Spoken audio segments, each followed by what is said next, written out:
François Bon, les carnets. Vous avez raconté il y a quelques temps comment j'avais mis beaucoup de temps pour retrouver, vous voyez, c'est les éditions de La Différence qui ont fait une œuvre complète de Michel Butor sous la direction de Mireille Gruber. Et dans le tome 10, c'est celui-ci pour lequel je me suis bagarré parce qu'il est toujours annoncé dans les sites de vente, mais en fait non, il est plus disponible. Puis vous le trouvez chez des bouquinistes. Et puis oh là là, le mieux que j'ai eu, c'est un bouquiniste qui dit mais je l'ai perdu, je sais plus où il est dans ma boutique. Tu te rends compte? Ouais, j'ai été tenace, j'ai mis 4 mois. Et qu'est-ce qu'il y a dans Recherche? Dans Recherche, il y a tout ce qui ne pouvait pas être mis ailleurs. Par exemple, un autre où j'aime énormément me balader, ça c'était paru en volume séparé, Matière de rêve, comme le génie du lieu aussi dans un autre. Et puis là, j'ai Boomerang et tout ça. Mais Matière de rêve, quand tu l'as dans un livre qui fait 993 1015 pages de travail sur le rêve. Oh! Et c'est un petit peu mon truc secret, tu sais, c'est-à-dire tu dis est-ce que tu travailles, est-ce que tu vas là, est-ce que tu vas lire tel truc, et il y a besoin de ce truc où tu retombes vers toi là pour être dans une espèce de phase où tu sais pas si tu lis pour ce que tu lis ou si c'est parce que se prépare là dans cette espèce de phase un peu méditative là. C'est en fait pourquoi? Parce que c'est cette part de la bibliothèque qui sont les livres qui parlent de l'écriture. Et si ça parle de l'écriture, toi tu lis dans la venue, même si tu sais pas ce qui vient. C'est la préparation, l'attente, le désir, quelque chose en tout cas qui a à voir avec l'écriture. Et là, alors si je reprends la table des matières, table écrit sur divers sujets, je vais y revenir. Ça, c'est les 280 premières pages. Écrit sur la littérature. Là, de 297 à 519, on a un peu plus de 200 pages. C'est Galen et la Chine, Fenimore Cooper, Arthur Rimbaud, Victor Hugo, Blaise Cendrars, Hugo Antan, Hauteville House, l'aéroport de Babel. Il faudrait que je vous le lise aussi celui-ci. Daniel Defoe, toujours Hugo, Pierre Klossowski, Charles-Albert Saint-Gria, encore Pierre Klossowski, Balzac, mais vous savez, il y a les improvisations sur Balzac, il y a les improvisations sur Rimbaud, il y a les improvisations sur Henri Michaud, tout c'est ce qu'on n'a pas pu classer ailleurs. Rimbaud, Mallarmé, Rimbaud, Hugo. Écrit sur la musique, avec un texte sur Debussy, un autre sur Stravinsky, un autre sur le compositeur Henri Pousseur. Probablement, on ne sera pas très nombreux à savoir qui c'est, Henri Pousseur. Et puis écrit sur la peinture. Et là, on en a une énorme. Alors c'est toutes ces préfaces, tous ces textes qu'on fait pour les catalogues. Et quand tu écris sur la peinture, c'est jamais un truc de hasard. C'est jamais quelque chose que tu peux faire à la légère. Tu rentres là dans qu'est-ce que c'est que le voir et qu'est-ce que c'est que le geste qui fabrique le voir. Parce que c'est pas le réel qui lui donne. Oncavara. Qu'est-ce que je connais là-dedans? Cézanne, évidemment, Claude Lorrain, Henri Rousseau, Arnold Böcklin, Géricault, Max Ernst, Jasper Jones, Marie Morel. Et puis, une toute petite section de la fin, mais qui m'a donné la rage d'aller chercher ce bouquin, écrit sur la photographie. Alors là, les deux seuls que je connais, Bernard Plossu et Édouard Bouba, c'est pas des photographes que j'aime en plus. Mais philosophie du Polaroid, mais l'atelier de Man Ray, mais du monochrome en photographie, etc., etc. Alors, ouais, sur Plossu, c'est le texte sur l'œil de Frère Jean. C'est dans toutes ces variations sur Rabelais, je crois que c'est la moins intéressante. Mais c'est pas grave. Et puis, dans ces écrits divers, là, les 300 premières pages, c'est là où on commence à comprendre. C'est-à-dire de quoi ça parle. Éloge de la boîte aux lettres. Ouais, si vous avez reçu des lettres de Michel Butor, dans la vôtre, vous savez de quoi il parle. Éloge du traitement de texte. Errance botanique. La pluie séductrice. Ceci dit, j'écris ça le 21 mai. J'aimerais bien qu'il fasse un peu mieux que 13 degrés et de la pluie. Le serrurier de l'espace. L'espace alpestre. Les sœurs déménagent. Tiens, on ira voir ça. Nous sommes tous des primitifs. Et puis des villes, Palerme, par exemple, grand texte sur Palerme, 9 instantanés de Jérusalem. Pourquoi c'est là et pas dans Génie du lieu? Parce que ce sont les textes inclassables. Alors pourquoi tu écris des textes inclassables? Tu te mets, justement, titre recherche, c'est le laboratoire.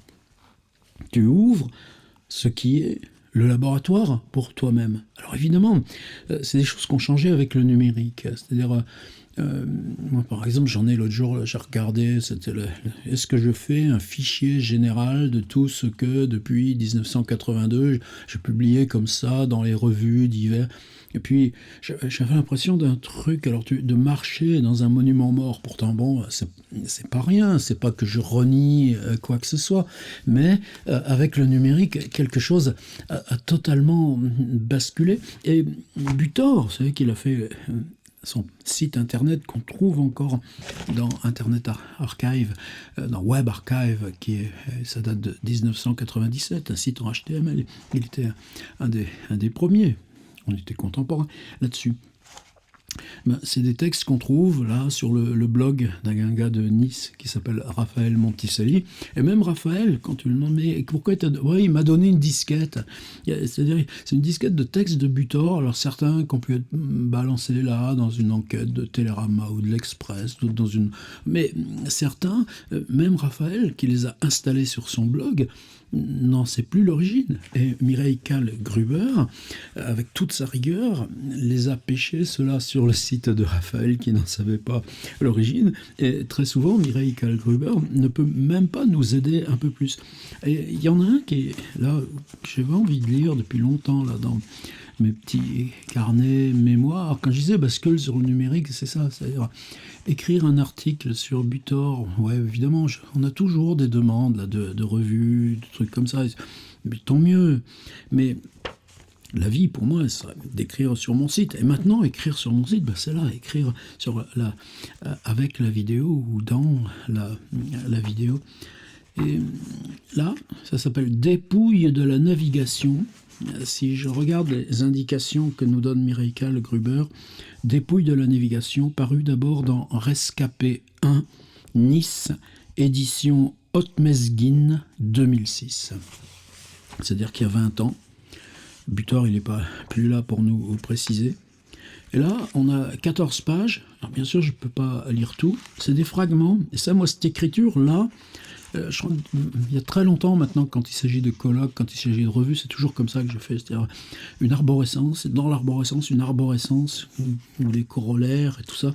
Lui, là, ils sont numérotés. 3 projets, 4 comptoirs mobiles, 5 talkie-walkie, 6 la roue de fortune, 8 le toucher profond, 9 la brasserie d'amphitrite, 16 amiral corsaire, 14 l'homme de la situation, statue en bronze de Régule, 17 la flèche du ciel, 21 dents de morse gravées, et donc on a au total 25 passages qui font 2, 4, 6, 8, 10, 12, 13 lignes pour le dernier alentour. 2, 4, 6, 8, 10, 12 lignes, mais c'est des grosses lignes, hein, c'est un gros bouquin. Amiral Corsaire, 2, 4, 6, 8, 10. Et tu vois, ces espèces-là, même dans la présentation graphique, ce jeu-là, comme si c'était des diapositives, une sorte de diaporama. Alors, dans ce répertoire que Mireille Kahl-Gruber a écrit sur divers sujets, eh bien, Butor se met à parler dépouille de la navigation, oui, mais toutes les figures qui se détachent, naviguer, c'est naviguer. Les livres des navigateurs solitaires, ça c'est toute mon enfance. Mais quand tu prends comme ça, là où se stabilisent des petites images, par exemple, tu sais, quand tu rentres dans ces églises de Bretagne avec ces ex-voto, ces maquettes de bateaux là, qui sont déposées, allez, on y va. Je ne vais pas lire les 21, mais je vais vous mettre le facsimilé là, dans l'espace abonné, parce que de toute façon, on ne le trouve plus. Et si vous voulez vous décrocher le 10 recherche, moi j'ai mis 4 mois, bon courage. Escale rouge, enseigne Georgette Stack. Quand la pluie cingle rue des arbres juste avant que la nuit s'installe, Le rectangle rouge, lui, comme un phare qui nous enseignerait la passe pour une rade ou profiter d'un peu de répit.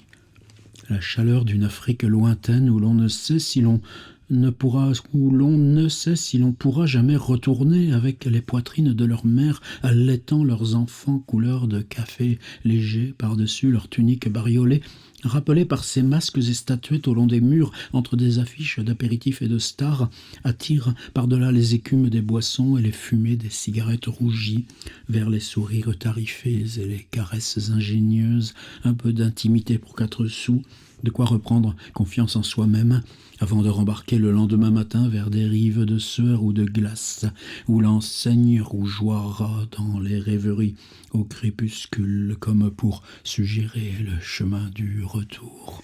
Reprenez-la, 2, 4, 6, 8, 10 lignes, et rapprochez-les de tout ce que vous avez lu dans combien de livres sur la mythologie des ports, y compris dans le bourlinguet de Blaise Cendrars.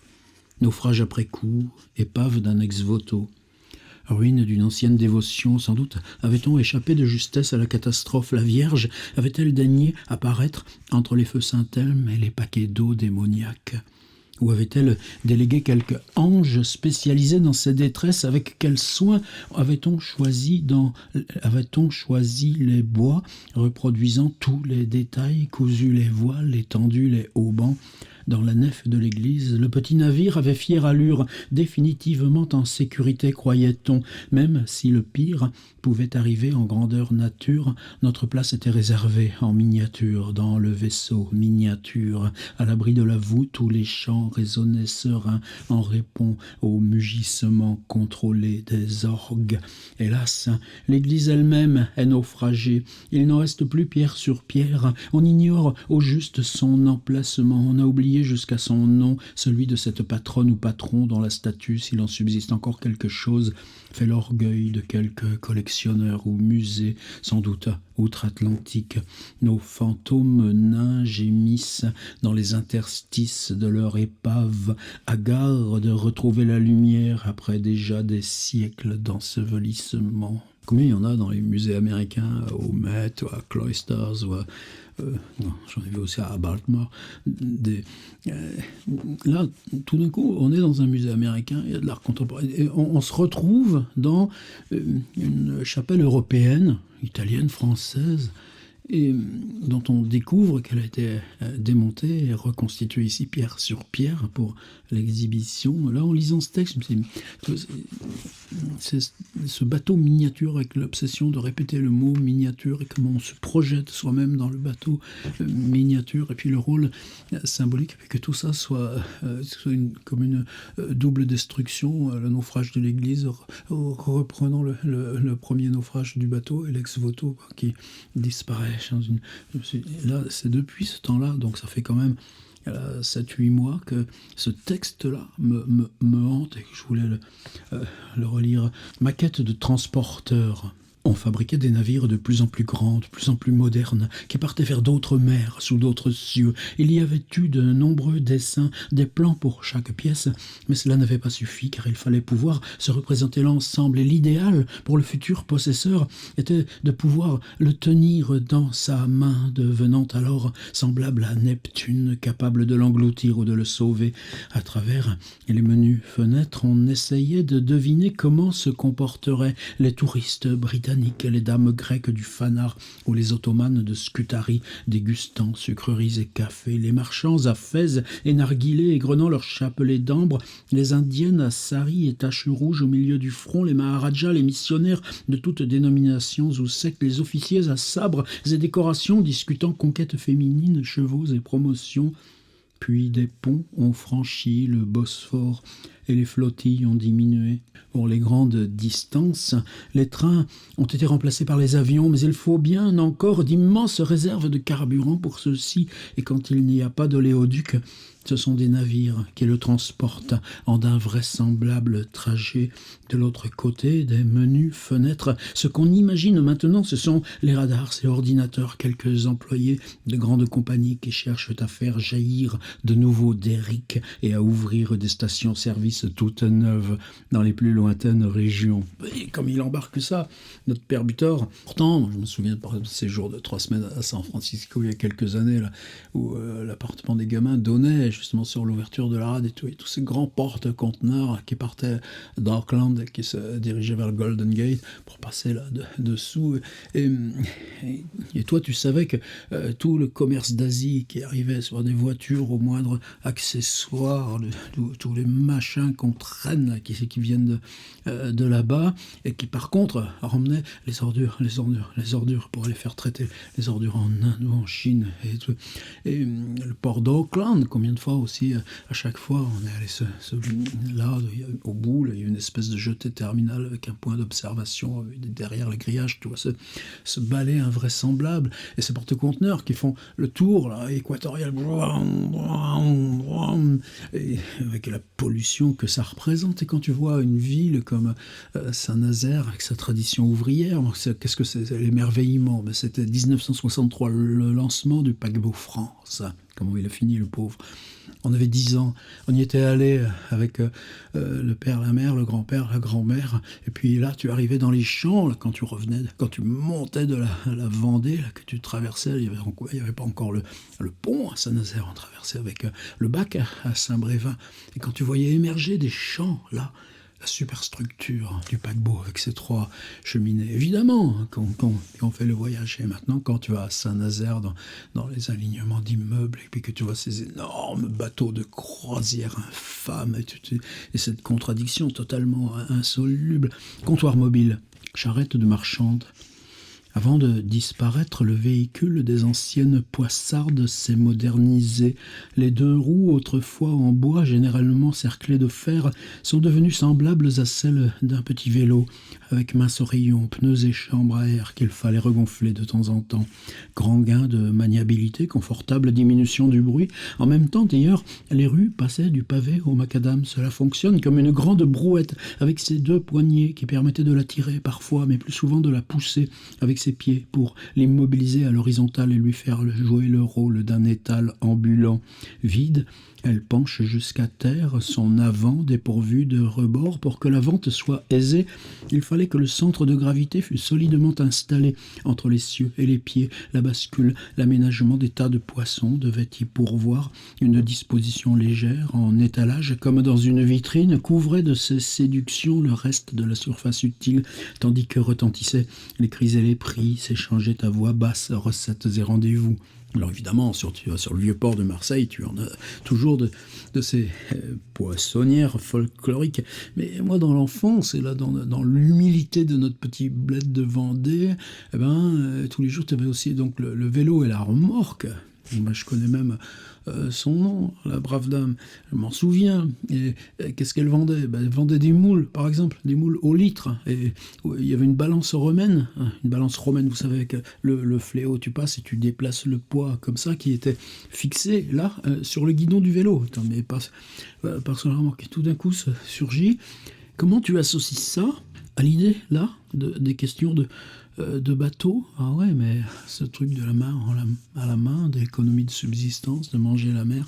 Talkie-walkie, radio d'officier du port accompagné d'une casquette. C'était avant le téléphone portable, Internet et les satellites. C'était après les porte-voix, les sémaphores, le langage des pavillons. Évoquons la première fois où le responsable appela ainsi directement l'un de ses lieutenants. C'était, à n'y pas croire, un talisman sorti des 1001 nuits. C'est bien ta voix que j'entends, un peu déformée, certes, mais reconnaissable. Au-delà de quelques grésillements et crachotis, on distingue bien toutes les syllabes que tu prononces. Et toi aussi, tu m'entends de l'autre côté, non seulement des canaux, des digues, des barrières, des entrepôts, mais du bruit, car il me suffit de m'approcher, de protéger le microphone, et je puis te parler à voix basse. Le cri d'antan est devenu inutile, qui menait si facilement à l'insulte sans que personne s'en offusquât.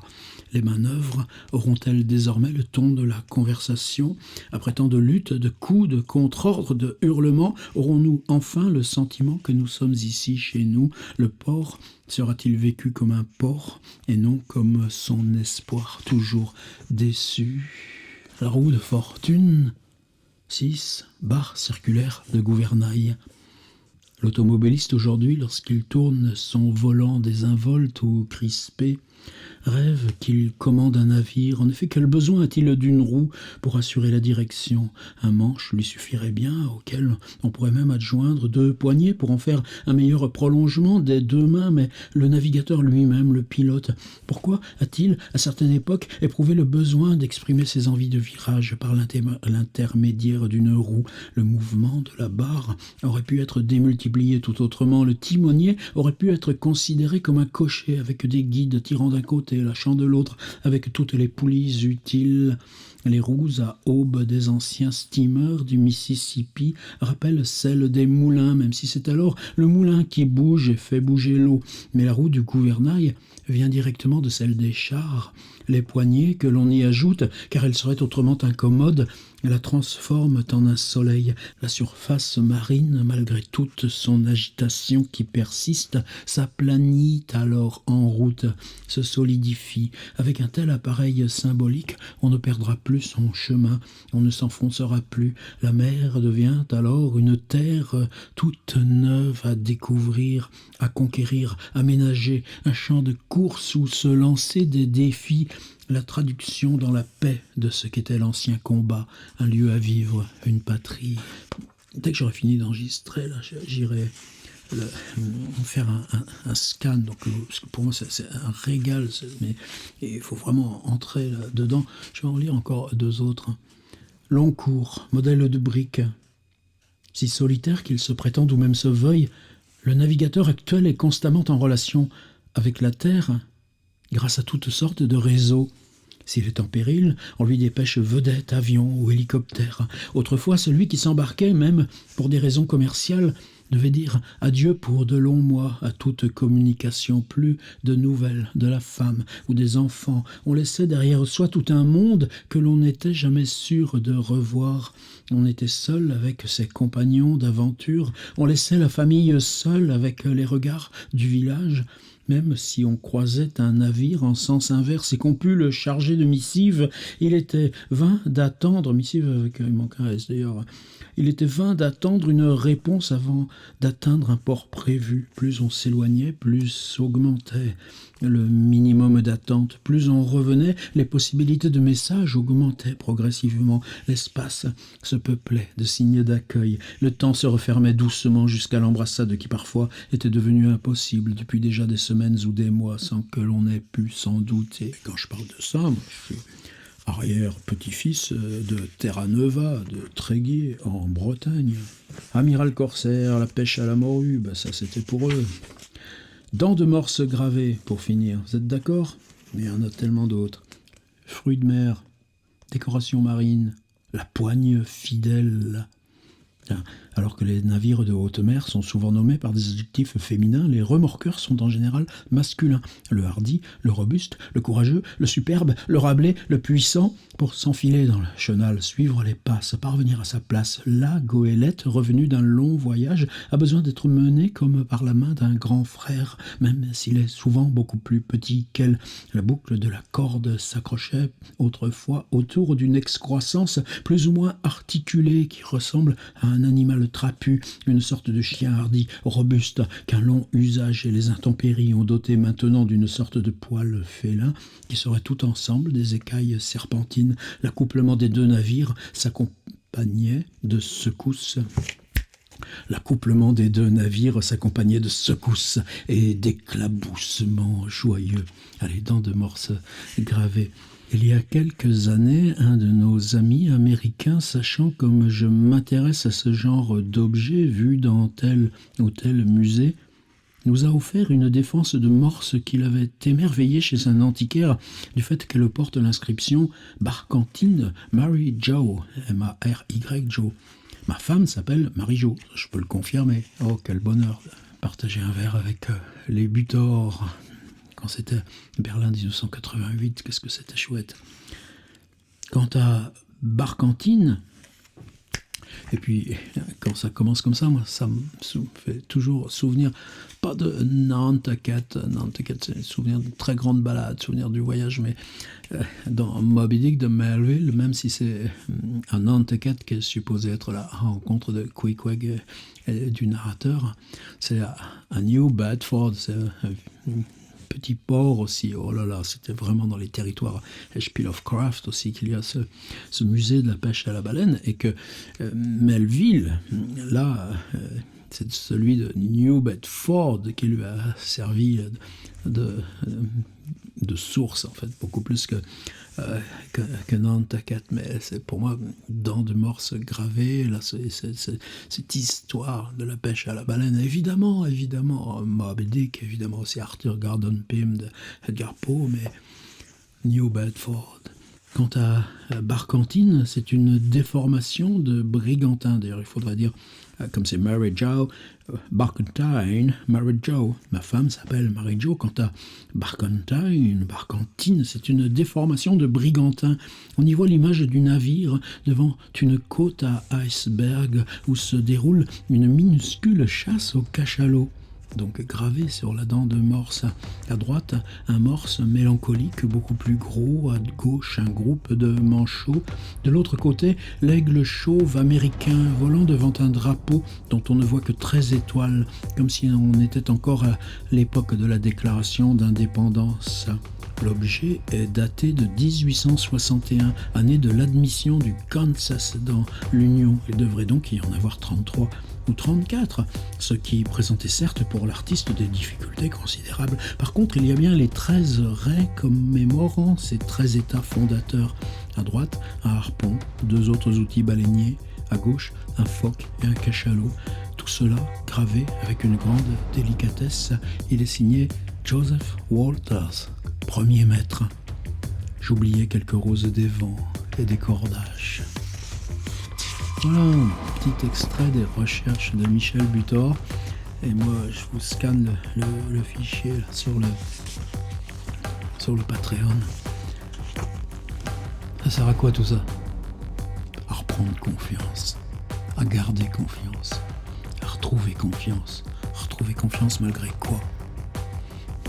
Malgré tout. Ça, on aurait pu parler sur ce ton-là avec Michel Butor.